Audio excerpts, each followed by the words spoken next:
Dustin, congratulations on the victory. I know it's kind of a weird ending, but obviously, a very exciting fight while it lasted. How satisfied are you as you sit there right now with the performance tonight? You never want to get a win that way, but what happened was a result of checking a kick. I'm more than sure of it, and he got what he had coming to him, man. Karma's a mirror. And I busted my ass for so long to put myself in this position. I doubled down on myself after beating him in January when they offered me a title shot. I doubled down on myself and it paid off. Nice. You were in there with him obviously just 6 months ago, so you're familiar with him at this point. How did that first round play out? Did anything surprise you? I mean, he did have a couple of decent moments in there. Did anything surprise you at all? When he jumped for a guillotine, that surprised me. Nah, he hit me with a good left hand. I kind of was at an angle. I didn't see it. It was like a downward left hand. The kid can punch, man. He really can. He hit me with a good left hand. I thought he was going to use calf kicks against me, and I was right. Yeah, that's about it.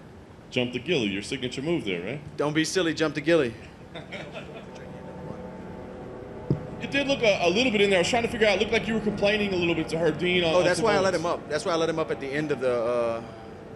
I don't know, but I let him up because he had 3 fingers in my glove, the cuff of the tape, so it's a good grip, and he's pulling me down into up kicks. He's pulling me down and kicking up at the same time. I'm not surprised that he does that type of stuff. I was telling Herb that this guy's I can't get out of it. Did he acknowledge you at all? That's why I couldn't tell what was being said. Did Herb acknowledge you at all? Or? When I told Herb maybe Conor pulled his fingers out, I got to go back. Fighting's crazy. I got to go back and see. But that's what I was trying to tell Herb. Yeah. And then obviously there was a late sequence at the end of the opening round. I mean, you were pushing to the end. When you went back to your corner at the end of round 1, did you know something was wrong? Yeah, when I was walking away, and he stayed down, I looked down at his shin and I saw the bone. Like I saw it was disfigured a little bit, and I was like, oh man. It's just weird that it held together because I'm more than sure it happened when I checked the kick, that it held together, and then probably when he pivoted on that bone, that's when it probably separated or something. I don't know. I'm not a doctor. Yeah. So as you walk back to your corner, did you go? The fight's over. Yeah. I went to sit on the stool, and I forget who was it in my corner came up to me and said, "This is over." Yeah. Nice. Like you said, it's not the way you want a fight to end, right? But I do wonder. I mean, he said you were going to be leaving on a stretcher. He ends up leaving on a stretcher. I mean, do you take any satisfaction in that? Listen, Conor said some nasty stuff that didn't make it on Embedded, and maybe when this behind the scenes for this fight airs, you'll see him on the ground still saying some real bad stuff. But even that stuff being said, I don't wish, serious harm like that on nobody. The guy's got kids. I want him to go home safe to his family. I pray before these fights. Every time before I walk through the octagon door, I'm praying that not for me to win. I'm praying that we both get out of this safe because I know what I'm going to try to do to him. I know what he's going to try to do to me. He said afterwards the rivalry's not over. Dana White was here earlier, and Dana said, obviously you're going to fight for the title next, but at some point you do the rematch down the line. Do you feel like the rivalry is over, or do you feel like... No, we are going to fight again, whether it's in the octagon or on the sidewalk. You don't say the stuff he said, The things that he did say, especially afterwards, you're saying about your wife and that sort of thing? Nah, my wife's solid as a rock. I'm not worried about that. That's noise. He was saying that he was going to kill me. You don't say stuff like that. That he was going to murder me. You don't say stuff like that, You don't say stuff about people's wives either, but I know that's I know that's zero chance. But there is a chance, somebody could die. And you don't say that. You don't wish that on anybody, man. Last thing for me, as I said, I mean, you're fighting for the world title next. I mean, I know it's going to be a big moment for you. Early, I'm sure you want to go rest a little bit. I just want to know how much Chad Ochocinco lost tonight. Yeah, you bet on Conor? Okay. I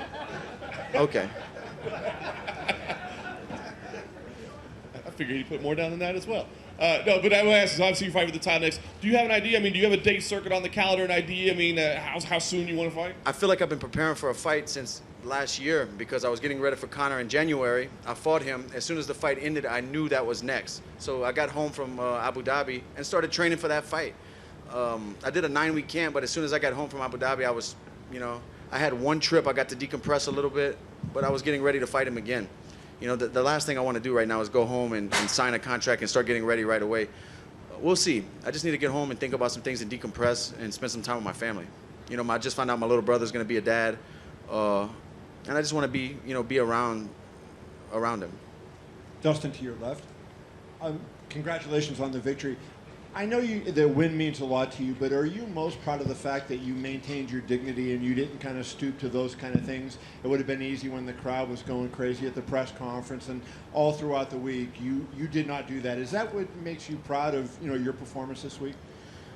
I'm proud of the performance, but I am proud at maintaining the mindset through all the craziness, all the talk, all the noise that's surrounding me when coming into these fights. You know, and it doesn't start just here on fight week. It starts months away on social media. You know, in the last month I got off of social media and just let my agency post, and they would send me a picture, I would tell them a caption, they would do it all, and I wouldn't have to get on, because there's just so much negativity and so much toxicity on that, man. I don't need that around me, dude. I'm trying to be a light. I'm trying to help people. Look, my goal is to provide for my family, and with these same hands that I beat these guys down with, lift my city up, lift people in need up, and you know, just be a beacon of light and a voice for people whose voice isn't heard. And you know, I feel like I'm doing that, and I'm happy. How much do you think beating him twice will help your charitable efforts? Because now you're a much more notable fighter than you were, say, in December of last year, having beaten Conor McGregor twice. Do you think about that and think it'll make more of an impact for other people because of these two wins?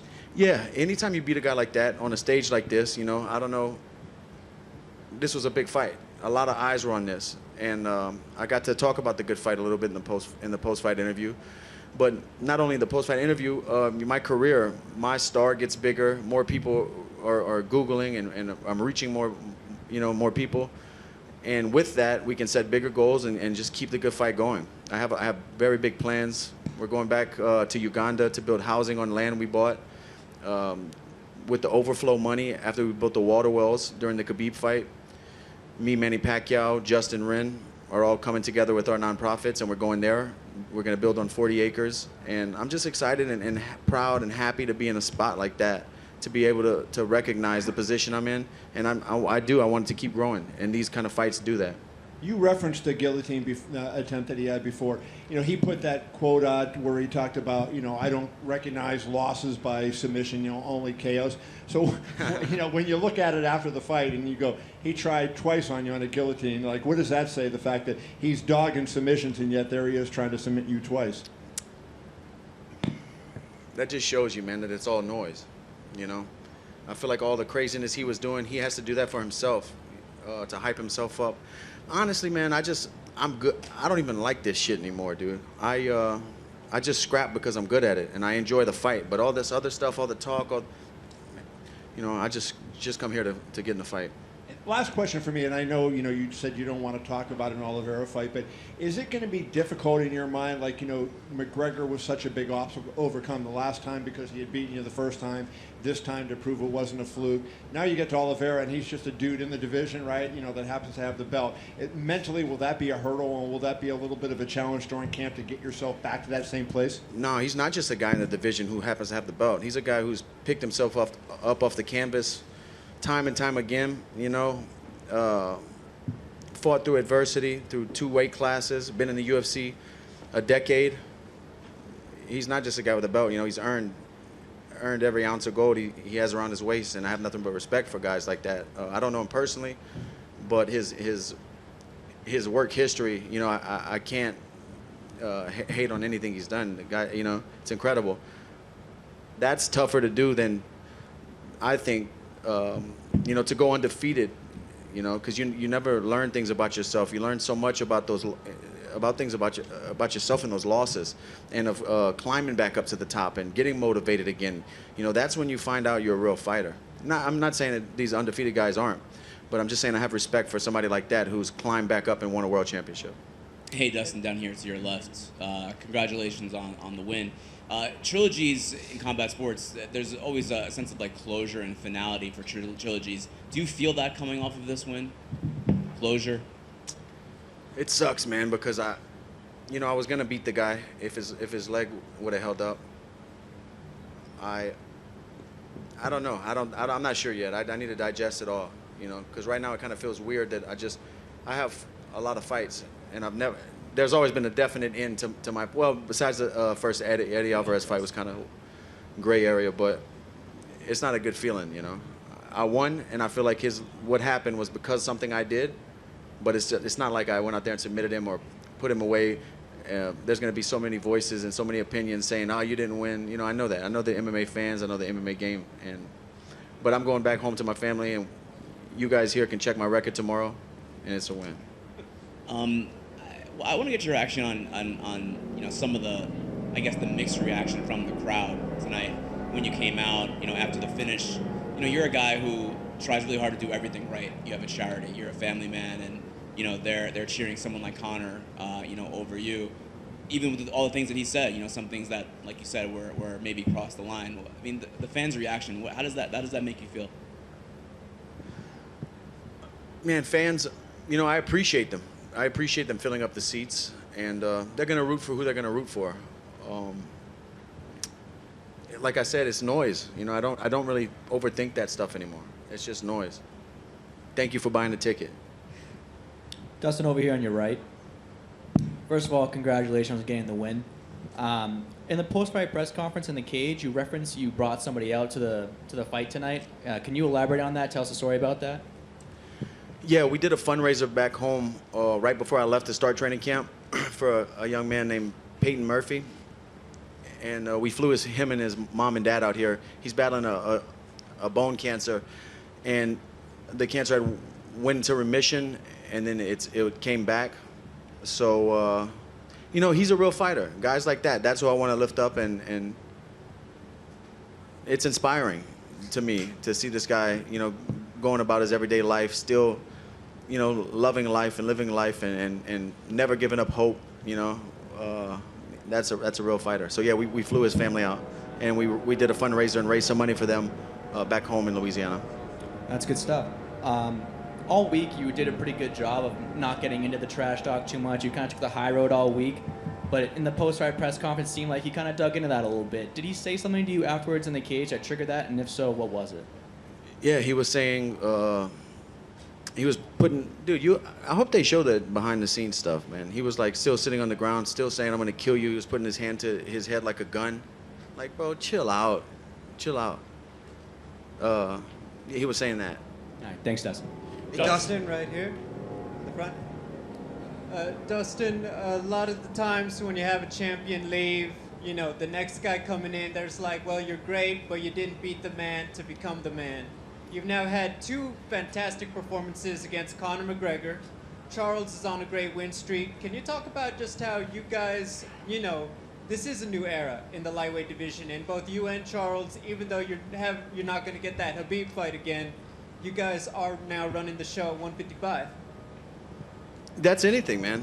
That's not only sports, business, everything. You know, the next generation comes up. There's new contenders. There's new hungry guys who's putting in work, and the game's not only that, the game's always evolving. So you have these young kids now who have been training mixed martial arts since they were 12 years old, you know, now they're 18 and start fighting, and it's just a different landscape for mixed martial arts because it's such a new sport. Fans talk about, you know, rivalry, and, you know, the media gets into it, a lot of storylines get into it. When you think of Conor, you know, take yourself out of it in the competition, do you see it like this is a rival, or is this just, you know what, this is a guy I just happened to be scheduled to compete against? Like, how do you see him, you know, in the story of your career? Yeah, I'm trying my best to not take it personal, but like I'm saying, man, I know I'm making it seem like a big deal talking about this over and over again, but you don't say that type of shit to people. You don't say you're gonna kill somebody. You know, that I don't take that lightly, man.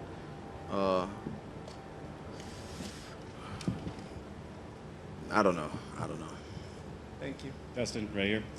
You know, you mentioned that you don't really, you know, like fighting too much anymore necessarily, but I like fighting. I don't like the process. I don't like the Right. sheep fans and the crazy clickbait media. fair enough. You know, it's turned into a fashion show. You know, I like the real stuff, and that's fighting. That's the only real part about this whole thing. Right. So, I mean, if you were to go back in time, though, like, if you never got into fighting, what do you think you would have ended up doing? I don't know. I was getting in a lot of trouble before fighting, man. I'm not sure. I'm glad I did. I'm glad I did for sure. Is it fun for you to kind of see all the celebrities at a big event like this? Yeah, it was cool, man. Steve-O came backstage, David Spade, a bunch of people. It's awesome. Tonight was packed. You know, Trump was right there when I turned around. It's crazy. The Rat King make it out, Theo? Theo's here, yeah. All right. Theo is here for sure. Hey, Dustin. Dustin, congrats on the victory. Right over here. Let's say you beat Oliveira and you become the lightweight champion. In your eyes, does Conor McGregor need to win a fight to get a title shot against you? Bro, Conor McGregor is 1-3 or 1-4 in the lightweight division. Yeah, he has to win some fights. But like I said before, a guy like that goes out there and starches somebody, he's right back in the top contender talk, you know, just because of his star power. But Dustin over here. the guy with real questions at the press conference. Thank you, sir. All stories have heroes and villains, the good guys and the bad guys. You work with kids. You inspire, you motivate, you change lives. What's the message you can give to these kids about how people are cheering the bad guy and booing the good guy in a setting like this where they can understand how life really works sometimes? He is a magnificent personality. We get that. But the work that you do, obviously, the kids have to be confused. Why are they booing the bad guy? What do you tell them, and how does that affect you personally? I don't know. I don't think about it that deep. But that's just the world we live in, you know? That's just the world these kids are going to grow up in. I don't know how to answer that question. Does it, you know, when he is being cheered, and listen, this crowd is chanting USA for every other American fighter other than you. Doesn't affect you in any capacity? I definitely would rather them be cheering for me, but like I'm pretty solid mentally now. I just don't care about that stuff. It doesn't really bother me, you know, because they can't get in there and fight for him. Dustin over here to your far right. So one of the things you were kind of hinting at was all the noise he was making, all the trash he was talking. A lot of people were thinking both of you guys were equally as confident going into this fight, but I wonder if you kind of feel that maybe he wasn't that confident going into this fight. Yeah, I think he was overcompensating for that mental space where he's asking himself at night, you know, am I still that guy? Yeah. And maybe he performs better when he's in that character, in that mode. You know, everybody has their own thing. I don't know. Would it make you feel any better or worse knowing it was all kind of a put on to try to get into your head because he didn't feel he had much of a chance? No, you know, I don't hate the guy, but you just don't say stuff like that. Yeah, you know, absolutely. You don't say stuff like that. Last question.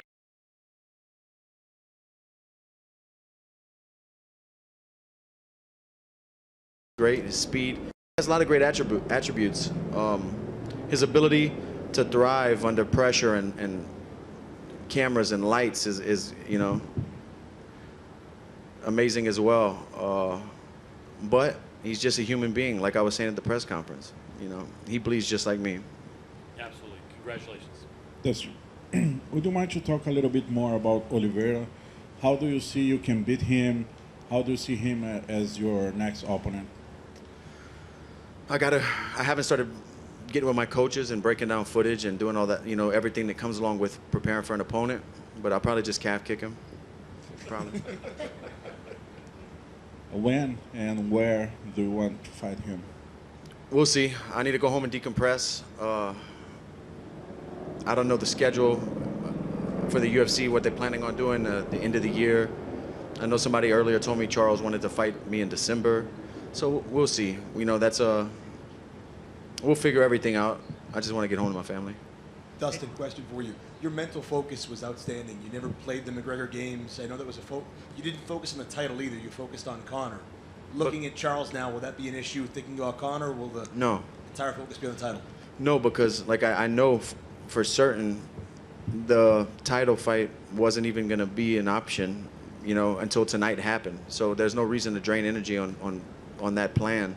When I have plan A right here, I can't look at plan B or the next step because all I have is the moment, you know. Dustin, I think after the last event, a lot of us felt that the story between you two, everybody liked the interaction. But now after seeing what happened in this fight week, where do you think that the hate from Conor stems from? Like we were just talking, maybe he has to build himself up to be that guy. And he performs better that way. He believes the stuff he's saying, and he turns into that character. I don't know. Maybe he's a bad person. I don't know. And then a couple other lighthearted ones. I'd love to give you one more chance to plug the stuff that you're doing with Justin Wren and Pacquiao. A little update on where you guys stand with that and the work that you guys are doing. I have to get with my wife and see the donations that come in through the website, and then obviously every fight I auction off my fight kit. So 100% of those proceeds from the auction of my fight kit of what I wore tonight is going to go to that goal. And I'm not sure exactly where we're at with that, but I would guess we're going in the right direction. And lastly, I'm not sure if you saw it while you were in the back. When Tuivasa was coming out and leaving the cage, he was doing some shoeys. I don't know if you saw somebody poured him a shoey, but actually put your hot sauce in there as well. I don't know if you actually saw. He wasn't the biggest fan, but I don't think he was blaming on the fact of your sauce. It was just the fact that somebody actually put hot sauce in with beer. He said it was a no. From a shoe? In a shoe. Don't blame it on the sauce. Blame it on the feet. You know what I mean? Fair enough. Congrats. Just real quick to your right. Final two questions we have. You mentioned how you don't care about the stuff around the fight so much anymore, and you don't get dragged into the negativity. And we could see you kind of in the pre-fight press conference. It seemed like you were just willing yourself not to get pulled into his stuff. How did you get to that point? What was the process like to go from being pulled into some of that stuff to getting to this point where you're not as bothered by it? It's just been a long process of years of making mistakes, from being too committed and caring too much about everything, and things that I can't control. I'm not sure. It's just evolution of myself, not only as a fighter, but as a husband and a father. I don't know. I know who I am, so people can't tell me who I am. You can't sit here at a press conference and tell me who I am, Come on. Lastly, people wondered, I think, after the last one being in Abu Dhabi in a different environment, and how some of these fights without crowds have been like a real different feel. And then you come here and it's the exact opposite of that, a packed arena in a really high energy, high emotion kind of environment. For you, what's the difference between those? How does it translate to a different fighting experience? When I fought at the Apex last year, that was one of the best fighting experiences I had. It was quiet, peaceful. Fighting's chaotic. When I'm in the locker room warming up, I have I have anxiety and nerves. I'm about to go in front of the world. Millions of people are watching. My city back home is watching and rooting for me. I don't want to let anyone down. I don't want to let myself down. I want to perform in my ability, at the top of my, whatever I'm capable of doing, I want to perform at that. And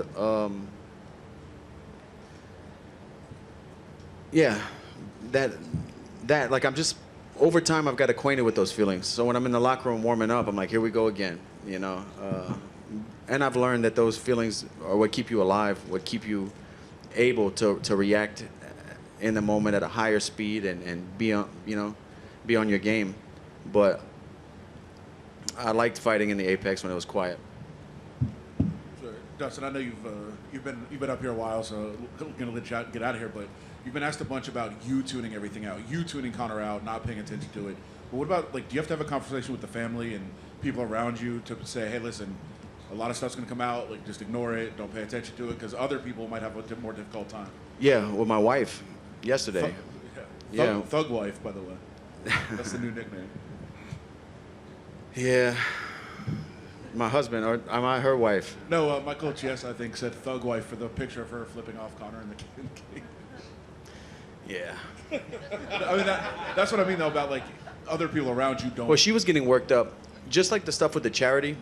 But I've been in the spotlight a long time, been fighting UFC, had great performances, mostly. A few ones that didn't go my way.